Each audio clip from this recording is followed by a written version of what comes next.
Nos anos 80, o ex-PM conhecido como Zaca encampou uma verdadeira guerra no Morro Dona Marta, Rio de Janeiro. Ele entrou numa disputa sangrenta com um traficante conhecido como Cabeludo. Os dois queriam controlar as bocas de fumo naquela região. Para isso, não hesitaram em espalhar o pânico dentro da favela, dando início a uma das mais sangrentas guerras urbanas da história do Rio de Janeiro. Hoje, vamos falar sobre a guerra entre Cabeludo e Zaca, ou Zaca e Cabeludo. Fala galera, tudo bem com vocês? Eu sou Joel Paviotti do canal Iconografia da História e tô aqui para contar essa história interessante para vocês, mas também eu preciso pedir antes o like de vocês. Queria pedir que vocês aproveitem e ativem esse sininho, se inscreva no canal, compartilhe esse vídeo, comente, que eu acho que vai ser uma curiosidade bastante interessante essa história aqui. E quanto mais você comenta, mais você deixa o seu like, mais a gente consegue produzir, porque mais o nosso conteúdo vai para frente. Vamos entender agora a treta que mexeu com os ânimos do Rio de Janeiro e se mostrou o primeiro grande conflito pela disputa dos pontos de tráfico de drogas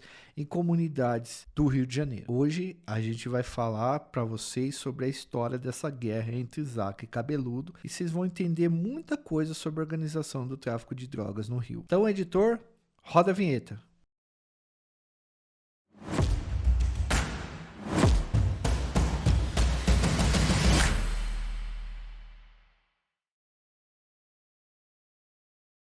Galera, é o seguinte, ó, essa guerra marcou para sempre a história do Rio de Janeiro. Para explicar ela, a princípio, a gente precisa entender que antes dessa guerra acontecer, o tráfico do Rio de Janeiro não contava com guerras generalizadas, como essa que nós acostumamos ver atualmente aí na TV, tá? Com muita frequência, inclusive. Então eu preciso que vocês prestem bastante atenção no contexto e como essa guerra, esse conflito na Santa Marta se deu, para compreender como a dinâmica nas comunidades elas mudaram a partir desses confrontos entre traficantes. Bom, vamos lá então, começar do princípio. Zacarias Gonçalves Rosa Neto, conhecido como Zaca, foi expulso da PM Carioca em 1973, por corrupção, tá? Ele era um bandido fardado. Acusado de indisciplina e envolvimento com o crime, o ex-PM formou a segunda maior quadrilha de assaltantes do Morro Dona Marta. Nesse período, o tráfico de drogas ele ainda não era a principal atividade dos morros cariocas. O outro personagem, Edmilson dos Santos Fumeiro, conhecido como Cabeludo, controlava a primeira maior quadrilha de assaltantes do morro. Zaca e Cabeludo se aproximaram no final de 1985, quando Zaca matou o birosqueiro, dono de boteco Chico Gonçalves, que pertencia a uma família que mandava no morro, a família Lino. O crime aconteceu com um tiro a queima-roupa e tinha como objetivo vingar a morte do irmão do Zaca. Então Zaca e Cabeludo, na verdade, eles eram aliados antes de entrarem em guerra. Naquela época, o Morro Dona Marta, que é um morro que fica na comunidade de Santa Marta, ele era o principal ponto geográfico dessa comunidade. O Santa Marta, a comunidade de Santa Marta, fica próximo do bairro Botafogo, no Rio de Janeiro. Antes, ele era comandado por Pedro Ribeiro, um homem conhecido por seu envolvimento no jogo do bicho e pela venda de cocaína. Nessa época, em 85, 86, o Comando Vermelho estava ainda ganhando as ruas, depois de ter sido fundado em um presídio em Ilha Grande. Nós temos um vídeo contando sobre a origem do Comando Vermelho e talvez você assistindo esse vídeo, vocês entendam melhor essa guerra que a gente está contando, tá? Em determinado momento, o Comando Vermelho vai estar envolvido no fomento dessa guerra que a gente vai contar para vocês desse conflito. Mas vamos voltar a Santa Marta lá para explicar direitinho para vocês. Lá na Santa Marta, antes de 1987, maconha era comercializada pela família Lino, traficantes que cometiam diversos abusos na favela e obrigavam moradores a pagarem um pedágio de entrada. Os Linos, né, essa família que comandava a comunidade de Santa Marta, eles não eram filiados a nenhuma organização criminosa. Eram apenas um bando de fora da lei mesmo, um bando de irmãos e primos ali que gostavam do crime e comandavam aquela área em relação à criminalidade. Caso os moradores fossem nordestinos, o pedágio ainda era mais alto, os linos cobravam mais dinheiro ainda. Eram raros aqueles que enfrentavam esses abusos. E pessoal, naquela época, a migração de nordestinos para o Rio de Janeiro estava muito grande, era enorme, tá? Era um momento de expansão econômica do país e os nordestinos vieram para o Rio de Janeiro para tentar emprego, né? Uma vida melhor, fugir fugindo de lugares de seca. Cabeludo e Zaca tinham em comum o fato de terem perdido um irmão assassinado por integrantes dessa família que tomava conta da favela Santa Marta. Assim, Zaca e Cabeludo unem as duas quadrilhas de assaltantes e começam uma guerra contra a família que cometia esses abusos no Morro Dona Marta. Ou seja, eles se juntaram, o Zaca e o Cabeludo, para derrotar a família dos Linos que mandava no lugar. Durante a semana do Carnaval de 1986, pessoal, as quadrilhas de Zaca e Cabeludo, apoiados por nordestinos, que eram subjugados pelos Linos, né, executaram todos os integrantes da família Lino. Mataram todo mundo, foi uma grande chacina. Na época, o bicheiro Pedro Ribeiro, que tomava conta do morro, estava preso. E diante do feito de Zaca e Cabeludo, ele convoca os dois e fala assim: mano, vocês vão assumir agora tanto o jogo do bicho quanto os pontos de drogas aqui no Morro Dona Marta, na favela Santa Marta, certo? Tá com vocês. E o Cabeludo ficou com a maior parte do morro. Com o poder na mão, o Cabeludo dizia que ia financiar pagodes na favela, distribuir cocaína para seus homens de confiança. Ele ia fazer mó festa lá. E o Zaca, ele afirmou que ia fazer forrós e que o rumo da favela seria mais para agradar os nordestinos e a cultura nordestina, que era muito grande ali dentro do lugar. Eles ficariam no comando da favela, da comunidade, até que Pedro Ribeiro, né, o bicheiro, saísse da cadeia. Porque o Zaca e o Cabeludo, na verdade, eles eram assaltantes de banco e eles não tinham muita noção de como tocar o negócio de tráfico de drogas na cidade ali. Mas mesmo assim, os dois tinham um papel bastante importante na comunidade, porque eles eram bandidos bastante respeitados. Sob o comando de Cabeludo, a comunidade de Santa Marta acabou se tornando um abrigo seguro para os assaltantes da cidade. O Cabeludo dava refúgio para esses caras. Então, os caras assaltavam um banco em Botafogo, eles podiam se esconder lá. Mas Cabeludo tinha um grande problema. Ele não conseguia se adaptar às regras do tráfico de droga. Ele queria que, na verdade, o tráfico de droga se adaptasse a ele. E naquele período, no meados dos anos 80, o tráfico de droga começou a ganhar muito espaço no Rio de Janeiro. Além disso, o Cabeludo tinha dificuldade em dividir o comando da favela da comunidade com o Zaca. Cabeludo, então, transformou Santa Marta em um ponto de festas constantes, e que muita cocaína, muita droga era consumida, muita música alta, e acabou um pouco com o sossego dos moradores da comunidade. O próprio Cabeludo era um intenso consumidor de cocaína. Sempre que voltava dos seus assaltos, sejam eles bem-sucedidos ou não, deixava uma parte dos lucros ou comprava, né, de forma financiada, uma quantidade enorme de pó para cheirar. Ele pregava a boa qualidade do produto, defendendo que a droga tinha que ser pura, o que tornou a cocaína da Santa Marta uma das melhores do Rio de Janeiro e atraiu, por conta dessa qualidade, muitos consumidores da classe média carioca. Então, depois de tudo isso, o Cabeludo ele passa a ser aclamado como o rei das festas organizadas na favela, e ele atraía cada vez mais público para desfrutar das suas bandejas de cocaína e da agitação, né, que tomava conta da favela ali da Santa Marta. Mas por sua vez, galera, o outro dono do morro, que era o Zaca, ele tinha conquistado a confiança dos nordestinos que moravam na periferia ali na favela. Os forrós que ele financiava traziam alegria para o povo e aumentavam o faturamento dos botequins. Então, os dois tinham projetos totalmente distintos, tá? Além disso, o Zaca demonstrava um espírito mais conciliador. Ele realizava assembleias para tratar de questões de interesse coletivo comum, né? Resolvia até questões particulares, como brigas de casal, preço de bujão de gás, e outros tantos enroscos que existem dentro de uma periferia. Zaca tinha gostado tanto do poder que ele pretendia permanecer e sentir esse gosto durante muito tempo. Com tanta diferença entre os dois donos do morro, né, era inevitável que surgissem algumas desavenças. Essas desavenças, galera, geraram uma crise de poder e logo o morro se viu dividido entre as duas quadrilhas. Para vocês terem uma noção, as famílias da comunidade também se dividiram. Havia aquelas que apoiavam Zaca e aquelas que apoiavam Cabeludo. Virou uma espécie de guerra civil dentro da comunidade Santa Marta. Normalmente, os mais jovens, eles acabavam apoiando o Cabeludo, porque curtiam as festas regadas a muita cocaína e som alto. Já os mais velhos, eles preferiam o Zaca, já que se sentiam mais seguros sob seu comando. O Zaca, galera, tinha feito um acordo com a polícia, depois de ter pagado propina para os caras, e ele garantiu que as operações de caça a traficantes não chegassem à comunidade Santa Marta. Assim, as vendas elas batiam um recorde e a repressão policial diminuiu bastante naquele território, facilitando que a playboyzada fosse buscar a droga ali dentro da Santa Marta sem ser incomodado. E assim aumentou os lucros, né? Bom, gente, o Cabeludo, por sua vez,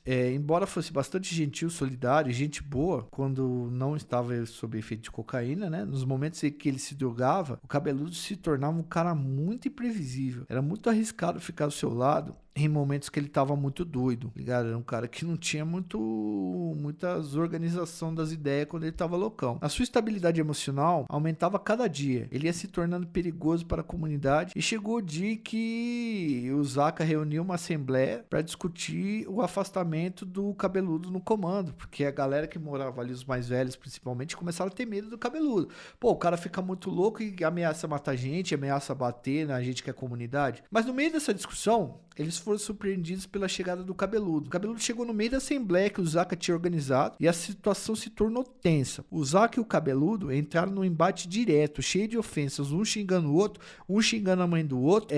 As mulheres, inclusive, foram retiradas do local porque a masculinidade ali, né, a questão da briga, dos insultos foram crescendo cada vez mais, os ânimos foram ficando alterados, todo mundo com arma na cinta e cara saca a arma aqui e tal.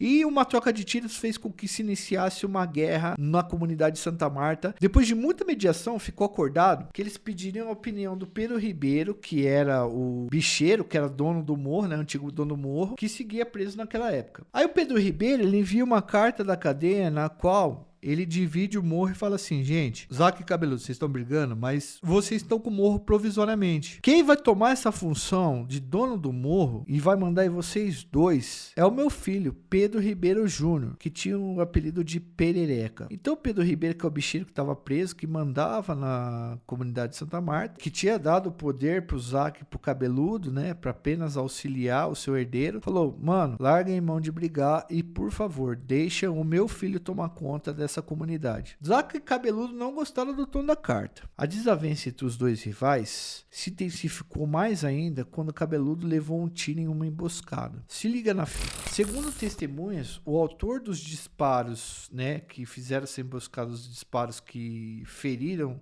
o Cabeludo, foi dado pelo Perereca, o filho do bicheiro Pedro Ribeiro, que era dono do morro. E aí o Cabeludo se vingou e conseguiu executar o Perereca. O Perereca morreu na frente do Zaca. O Perereca caiu morto ao lado do rival de Cabeludo e o Zaca falou: não, mano, então agora que não tem dono esse morro, a gente vai declarar guerra e agora é eu, Zaca, contra você, Cabeludo, e a gente vai tretar. Isso daqui vai virar um inferno. Aí o que acontece? Na mesma semana, o Cabeludo acerta as contas com policiais, paga umas propinas ali pros policiais que davam cobertura pro Zaca. E essa ação de atravessar o Zaca na propina pros policiais é o maior anúncio da guerra, e através do pagamento de policiais que forneciam armas e munição, tanto a quadrilha do Zaca quanto a quadrilha do Cabeludo, eles começam a se armar e a se reforçar para entrar na guerra. Pedro Ribeiro até tentou conter os ânimos, falou: mano, deixa quieta a morte do meu filho, por favor, fiquem quietos aí, não atrapalhe o jogo do bicho na comunidade, não atrapalhe o tráfico na comunidade. É só que o bicho pegou. Zaca e Cabeludo discutiram no meio da favela, ninguém sabe muito bem de onde veio o primeiro tiro, mas foi um tiro de AR-15 que matou um dos homens do Cabeludo e iniciou a guerra urbana mais conhecida da história do Rio de Janeiro. Isso em 1987. Os grupos rivais se enfrentaram com escopetas, pistolas e até granadas. Dezenas de moradores abandonaram suas casas para fugir da violência generalizada que se espalhou pela região. O bairro do Botafogo, se vocês não conhecem, é um bairro de classe alta no Rio de Janeiro. E os tiros comiam solto tanto no asfalto quanto no morro. As desavenças entre o Zaca e o Cabeludo levaram terror para os moradores da favela e para os moradores da classe alta de Botafogo também. Os traficantes atiraram nos transformadores, deixaram as favelas escuras. Era um verdadeiro filme de terror que eles fizeram as pessoas passarem. Durante quase 15 dias, os tiroteios foram diários e as mortes constantes. Boa parte, galera, dos moradores não podiam voltar para suas casas. Precisaram dormir em hospedarias improvisadas pelo governo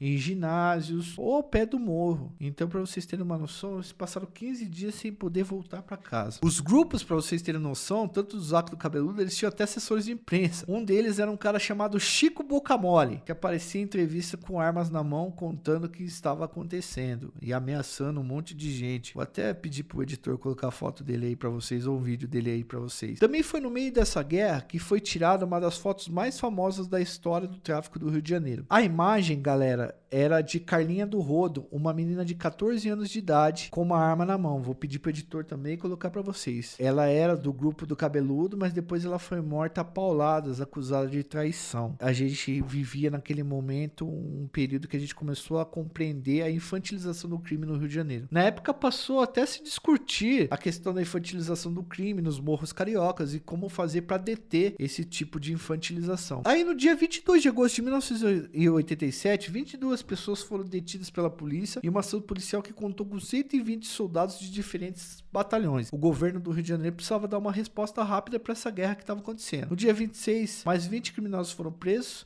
mas Zaca e Cabeludo ainda não tinham sido encontrados. Segundo os jornais da época, pessoal, Cabeludo havia fugido da favela vestido de mulher. Ele e seus comparsas teria usado uma Kombi para sair dali. Zaca teria fugido após usar uma criança como escudo e atirar contra os policiais. Zaca, galera, acabou preso, mas voltou a ter o seu nome em evidência quando, de dentro da cadeia, ele tentou disputar com o Marcinho VP, do Comando Vermelho, o controle do Morro Dona Marta. Não é esse Marcinho VP mais conhecido que a gente tem vídeo aqui, também vai indicar para vocês, é um outro Marcinho VP que apareceu nesse livro abusado do Caco Barcelos. Lembra que a gente falou do Comando Vermelho lá no começo do vídeo? Preste atenção, faça um link. A comunidade, na época, já era comandada por homens do Comando Vermelho. Inclusive, quando Michael Jackson veio no Brasil, pediu permissão pro Marcinho VP se ele podia gravar na favela Santa Marta. A gente tem um vídeo explicando isso, muito legal, aqui no nosso canal, tá? O governo do Rio de Janeiro ficou revoltado com isso, porque como Michael Jackson vai e ao invés dele pedir permissão